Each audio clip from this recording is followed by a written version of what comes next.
उनकी निगाहों में जाने कितने ही रंग समाये हैं, पर हर रंग में मुझे अपना ही अक्स नजर आता है। प्रेम ने एकटक साक्षी को देखते हुए कहा तो वह हंस पड़ी।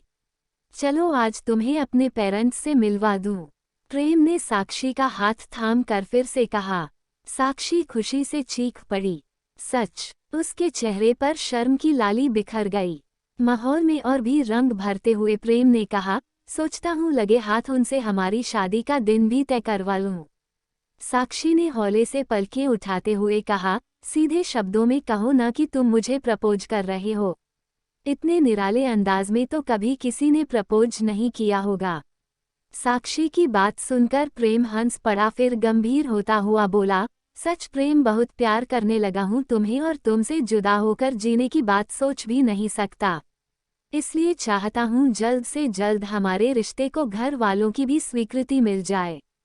जरूर मिल जाएगी स्वीकृति। तुम बताओ कब चलना है? कल कैसा रहेगा? एक्चुअली कल सैटरडे है। सुबह निकलेंगे तो शाम से पहले ही कानपुर पहुंच जाएंगे, फिर संडे वापस दिल्ली। Very good. मैं इंडियन ड्रेस पहन कर चलूंगी ताकि तुम्हारे पेरेंट्स को एक नज़र में पसंद आ जाऊं। कहकर उसने अपना सिर प्रेम के कंधों पर टिका दिया। प्रेम और साक्षी एक ही ऑफिस में पिछले 4 सालों से साथ काम करते आ रहे हैं। साक्षी पटना की है और दिल्ली में पढ़ाई के साथ पार्ट टाइम जॉब करती है। इधर प्रेम भी कानपुर से अपने सपनों को पूरा करने दिल्ली आया हुआ है। दोनों इतने दिनों से साथ हैं, एक दूसरे को पसंद भी करते हैं, पर आज पहली दफा अमर ने साफ तौर पर प्रतिभा से दिल की बात कही थी। दोनों के दिल सुनहरे सपनों की दुनिया में खो गए थे। अगले दिन सुबह सुबह ट्रेन थी। साक्षी ने एक सुंदर हल्के नीले रंग का फ्रॉक सूट पहना, उस पर गुलाबी रंग का काम किया हुआ दुपट्टा लिया, माथे पर नीले रंग की बिंदी लगाई, होठों पर हल्का गुलाबी लिपस्टिक लगाकर बालों को खुले छोड़ दिए। हाई हील्स पहनकर जब वह प्रेम के सामने आई तो वह आहें भरता हुआ बोला, आज तो महताब जमीन पर उतर आया है, साथ साथ चलेगी रोशनी सारी रात। मिस्टर शायर, आप कहें तो हम प्रस्थान करें, मुस्कुराकर साक्षी ने कहा और दोनों एक दूसरे का हाथ पकड़े आगे बढ़ गए। पूरे रास्ते दोनों भावी जीवन के सपने देखते रहे। घर पहुंचकर प्रेम ने बेल बजाई तो साक्षी का दिल धड़क उठा। वह पहली बार अपनी भावी सास ससुर से मिलने वाली थी। दरवाजा प्रेम की मां ने खोला, पीछे से उसके पिता भी आ गए। साक्षी ने जल्दी से दुपट्टा सिर पर रखकर सास ससुर के पैर छुए और आशीर्वाद लिया। सास ने उसे गले से लगा लिया और प्यार से अंदर ले आई। इधर साक्षी इस बात को लेकर चकित थी कि पहली बार मिलने के बावजूद उसे प्रेम के माता पिता का चेहरा जाना पहचाना सा लग रहा था। वह असमंजस की स्थिति में थी। थोड़ी देर की बातचीत के बाद आखिरकार उसने अपने मन की बात बोल ही दी। इस पर प्रेम के पिता एकदम हड़बड़ा से गए, मगर जल्द ही संभलते हुए बोले, देखा होगा बेटी तुमने कहीं आते जाते। फिर बात बदलते हुए पूछने लगे, तुम पटना में कहाँ रहती हो? जी कंकरबाग में। उद्धरण चिन्ह। जवाब देकर साक्षी ने फिर सवाल किया, पर अंकल आप दोनों तो कानपुर में रहते हो और मैं दिल्ली में। आप कभी प्रेम से मिलने दिल्ली आए भी नहीं हो, फिर मैंने आप दोनों को कहाँ देखा होगा? प्रेम की मां ने बात बात संभालने की कोशिश की और बोली, बेटी एक जैसे चेहरे वाले भी बहुत से लोग होते हैं। वो सब छोड़ और यह बता कि तुझे पसंद क्या है, वही बना देती हूँ। साक्षी तुरंत उठ गई और बोली, अरे आंटी आप बैठो मैं बनाती हूँ ना। इसके बाद साक्षी ने कोई सवाल नहीं किया। खाते पीते और बातें करते कब रात हो गई पता ही नहीं चला। सास ने साक्षी को अपने कमरे में सोने के लिए बुला लिया। साक्षी ने टेबल पर रखी तस्वीरें देखते हुए पूछा, आंटी जी अपनी पुरानी तस्वीरें दिखाई न और आप दोनों की शादी की तस्वीर भी। अरे बेटी अब पुरानी तस्वीरें कौन निकाले, अंदर कहीं संदूक में पड़ी होगी और वैसे भी हमने कोर्ट मैरिज की थी। Court marriage? क्या बात है आंटी, उस जमाने में आपने कोर्ट मैरिज कर ली। अब चल सो जा साक्षी, पुरानी बातें याद करने से क्या फायदा, कहकर सास करवट बदल कर सो गई। इधर साक्षी सोच में डूबी रही। अगले दिन दोनों दिल्ली के लिए वापस रवाना हो गए। साक्षी के मन में अभी भी कुछ उलझने थी मगर प्रेम बहुत खुश था। साक्षी को लेकर उसके माँ बाप का रिस्पांस पॉजिटिव जो था। साक्षी ने अपने मन की बात अमर को नहीं बताई। वो उसकी खुशी में कोई बाधा पहुंचाना जो नहीं चाहती थी। दिल्ली पहुंचकर साक्षी ने नेट पर खोजखबर निकालने की कोशिश की, मगर कुछ पता नहीं चला। फिर उसने प्रेम के माँ बाप के साथ अपनी फ़ोटो अपने पेरेंट्स को शेयर की और लिखा, ये फ़ोटो मेरे सबसे अच्छे दोस्त के मम्मी पापा की है। उनसे पहली बार मिलने के बावजूद उनका चेहरा जाना पहचाना सा लगा। क्या आप इन्हें पहचानते हैं? साक्षी के पिता ने जवाब दिया, चेहरे पहचाने से लगते हैं पर याद नहीं आता कि कौन है। जवाब पढ़कर साक्षी चुप रह गई। धीरे धीरे यह बात उसके दिलो दिमाग से उतरती गई। कुछ दिन बाद गर्मी की छुट्टियों में साक्षी ने अपने घर पटना जाने की तैयारियां शुरू कर दी। पटना जाने को लेकर वह उत्साहित थी, मगर प्रेम से बिछड़ने के एहसास से मन भारी भी हो रहा था। किसी तरह प्रेम से विदा लेकर वह ट्रेन में बैठ गई। सारे रास्ते वह प्रेम और अपने रिश्ते को लेकर सोचती रही। अब वो प्रेम के बिना जीने की कल्पना भी नहीं कर सकती थी। पिछले कुछ दिनों में अमर उसके दिल के बहुत करीब आ गया था। पटना जंक्शन पर उतरते ही उसका दिमाग दिल्ली के गलियारों को भूलकर पटना की सड़कों पर आ टिका। अपने घर के आगे रुकते ही पुराना समय आंखों के आगे नाचने लगा, जब स्कूल में पढ़ने वाली साक्षी अपने घरांगन को गुलजार रखती थी। वो मम्मी पापा की इकलौती लाडली बिटिया जो थी। दरवाजा खोलते ही माँ ने उसे गले से लगा लिया। अपने कमरे का दरवाजा खोलते ही पुरानी यादों के साए फिर से उसके मन को छूने लगे। बैग एक कोने में पटक कर वो बिस्तर पर लुढ़क गई। 2 दिन साक्षी ने जमकर आराम किया और मम्मी पापा को अपनी नई जिंदगी से जुड़े किस्से सुनाए। तीसरे दिन वह थोड़ी एक्टिव हुई और घर की सफाई करने लगी। सफाई के दौरान उसे जाले लगी एक पुरानी तस्वीर दिखी। तस्वीर करीब 30-35 साल पहले की थी, जब उसके मम्मी पापा कॉलेज में थे। जाले पहुंचकर साक्षी ध्यान से तस्वीर देखने लगी कि अचानक उसे तस्वीर में प्रेम के पिता दिखाई दिए। हालांकि वे काफी बदले हुए नजर आ रहे थे, मगर वह उनका चेहरा एक नज़र में ही पहचान गई थी। बगल में ही उसे प्रेम की माँ भी दिख गई। साक्षी को अब सारी बात समझ आने लगी थी कि क्यों उसे उन दोनों के चेहरे जाने पहचाने लग रहे थे।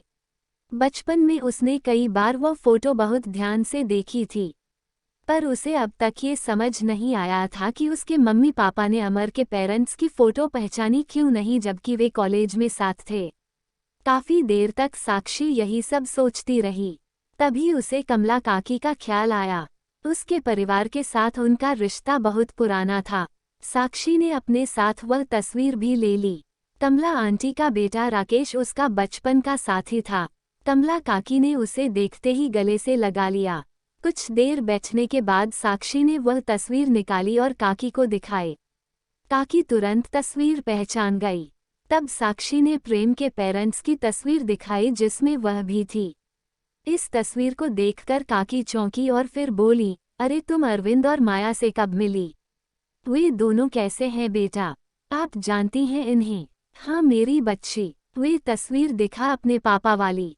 उसमें भी तो वे दोनों खड़े हैं ना? पर जब मैंने पापा से पूछा तो उन्होंने पहचानने से इनकार कर दिया था।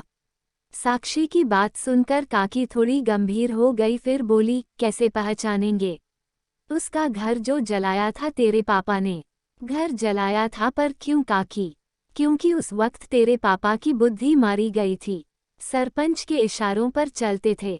सरपंच ने आदेश दिया था कि उनकी बिरादरी का लड़का एक दलित लड़की से शादी नहीं कर सकता। माया दलित थी ना।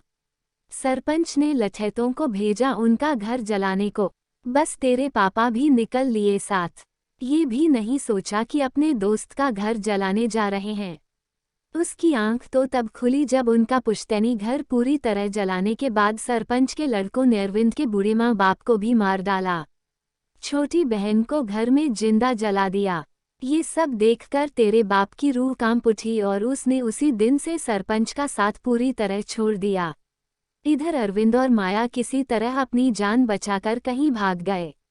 वे कहाँ गए, उनके साथ क्या हुआ, ये कोई नहीं जानता। साक्षी चुपचाप काकी से यह बीती कहानी सुनती रही। उसकी आंखों के आगे अब सब कुछ स्पष्ट हो चुका था।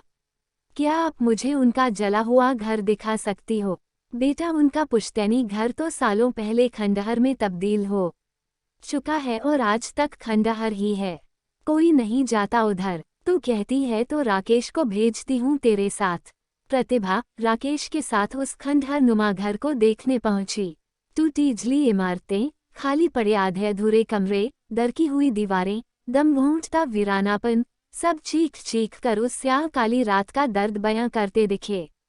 साक्षी ने मोबाइल से तस्वीरें खींची, एक एक जगह जाकर उस दर्द को महसूस किया। फिर अपने घर लौट आई। दिल्ली आकर वह प्रेम के पिता से मिली और भरी आंखों से उन्हें धन्यवाद कहा तो उन्होंने चौंकते हुए साक्षी की ओर देखा। साक्षी ने कहा, अंकल मैं पटना के कंकड़बाग में उसी मोहल्ले में रहती हूँ जहाँ कभी आप दोनों भी रहा करते थे।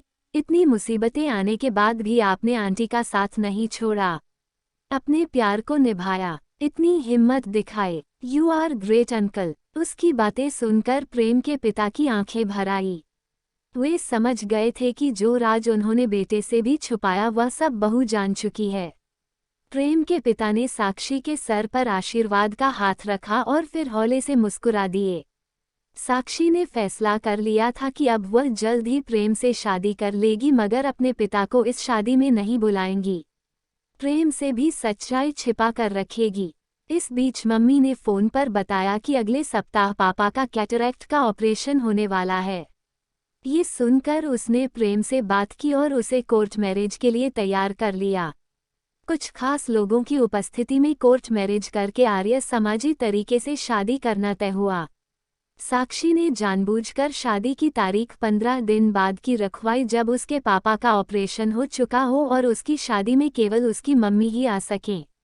साक्षी अपने पिता से बहुत नाराज थी।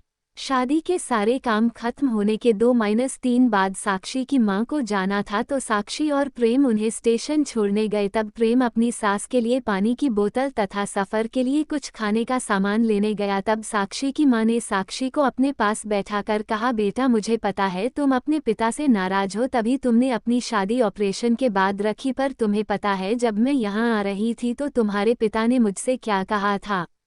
क्या माँ? साक्षी ने उत्सुकता से पूछा तो उसकी मां ने बताया, उन्होंने मुझसे कहा, मैं जानता हूँ मेरी बेटी मुझसे नाराज है और उसकी नाराजगी जायज भी है, पर मुझे लगता है मेरी बेटी मेरे द्वारा किए गलत काम सही कर देगी। मैं उस घटना के बाद ठीक से कभी सो नहीं पाया। आज तक मैं उस घटना को और अपने उस पाप को कभी भुला नहीं पाया। आज भी मुझे अपने ऊपर गुस्सा आता है कि मेरी वजह मेरा दोस्त ये गाँव छोड़कर चला गया। उसे जब मेरी ज़रूरत थी तो मैंने उसकी मदद नहीं की। हो सके तो तुम अरविंद और माया से और मेरी बेटी साक्षी से कहना मुझे माफ़ कर दे। ये सब सुनकर साक्षी की आंखों में आंसू थे तथा उसने मां से कहा, मां पापा से कहना अपना ख्याल रखें। मैं प्रेम के मम्मी पापा सभी लोग उन्हें देखने आएंगे। इतने ट्रेन आ जाती है और साक्षी और प्रेम मां को ट्रेन में बिठा देते हैं और ट्रेन चली जाती है और साक्षी और प्रेम अपने घर वापस आ जाते हैं। ऐसी ही रोचक और मज़ेदार कहानियों को सुनने के लिए हमारे चैनल को लाइक करें, सब्सक्राइब करें और शेयर करें तथा बेल आइकन को प्रेस करें ताकि हमारी कहानी आपको सबसे पहले मिल सके। धन्यवाद।